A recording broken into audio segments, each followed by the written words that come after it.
Joe Burrow and Justin Herbert.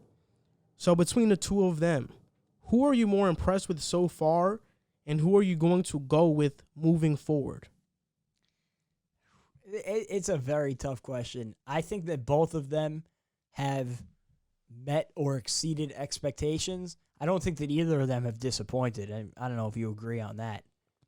They haven't. I wouldn't call either a disappointment. So it's a tough choice.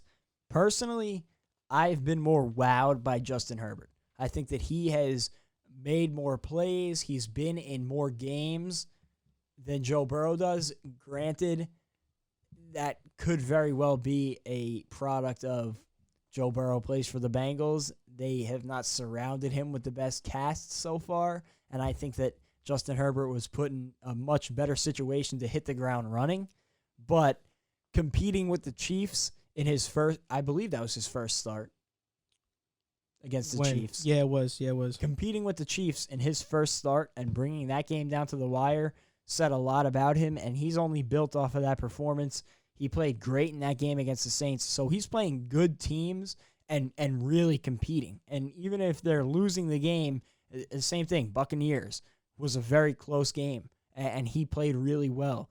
So even the games they're losing, he's making them very competitive. And I don't know if right now Tyrod Taylor would be doing the same thing. Who are you moving forward with? It's such a hard question. I think that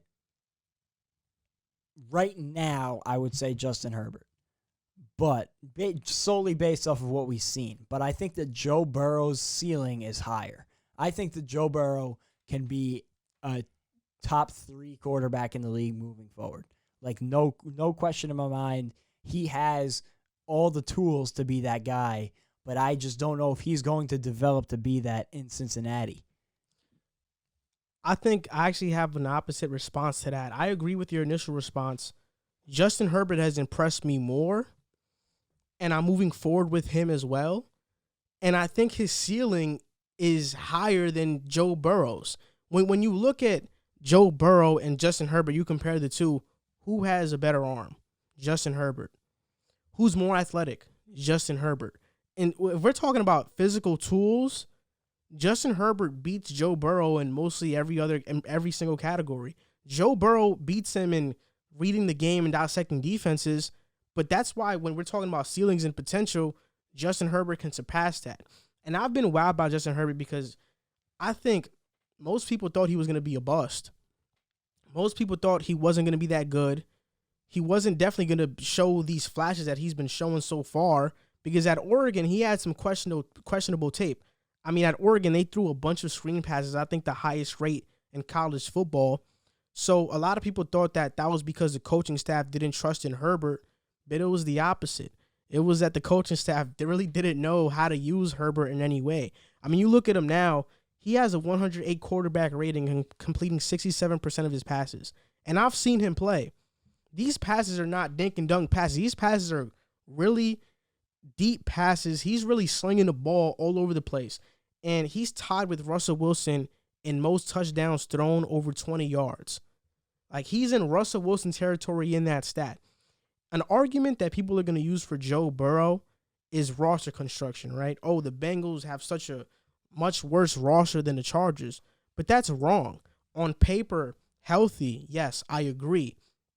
But when you look at the Chargers and what they've had to deal with, I mean, look at this. Chris Harris, a corner they signed in free agency, has not played since week 3. Austin Eckler, their best running back, has not played since week 4. Mike Pouncey and Derwin James have not played at all this season. Mike Pouncey is their starting center. Brian Bulaga has not played since week 3. Try Turner has not played since week 2.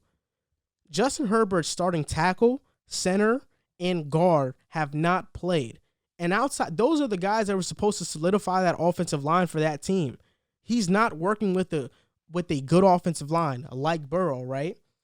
They're both not working with great defenses. I think the Chargers have a better defense, a better front four for sure, but their defenses, it's not a gap, right?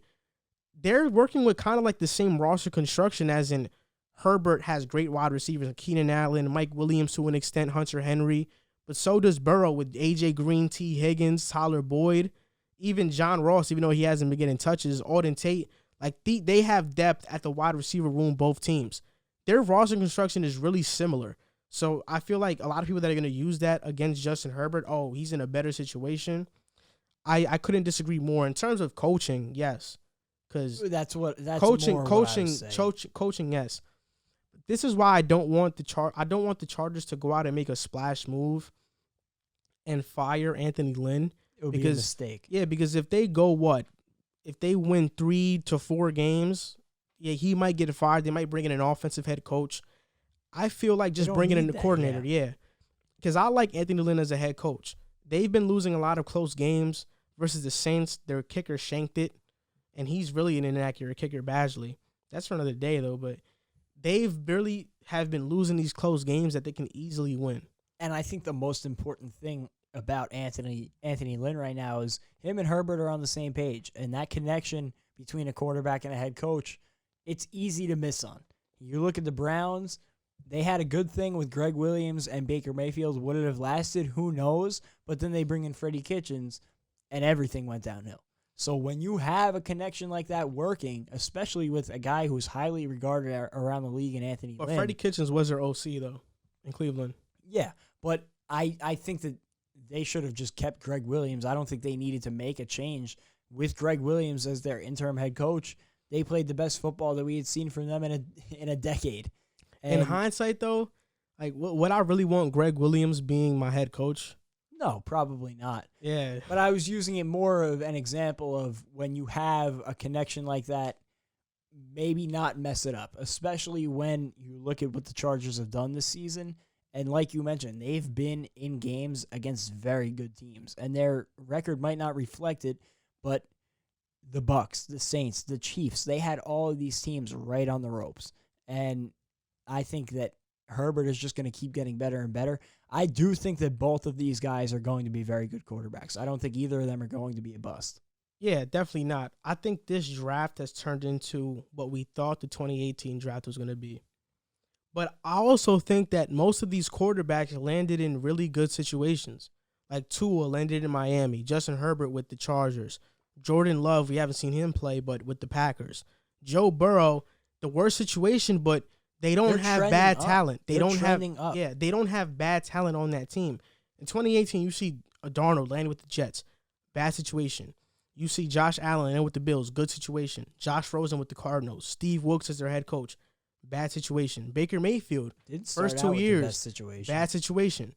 And then Lamar Jackson, the best situation, but in terms of this draft, like even the teams that picked in the top 10 were great situations for these quarterbacks to go into. All three of those teams, even the Bengals, who I mentioned have had some issues, all three of them are trending up. And I think that the Bengals are headed in the right direction.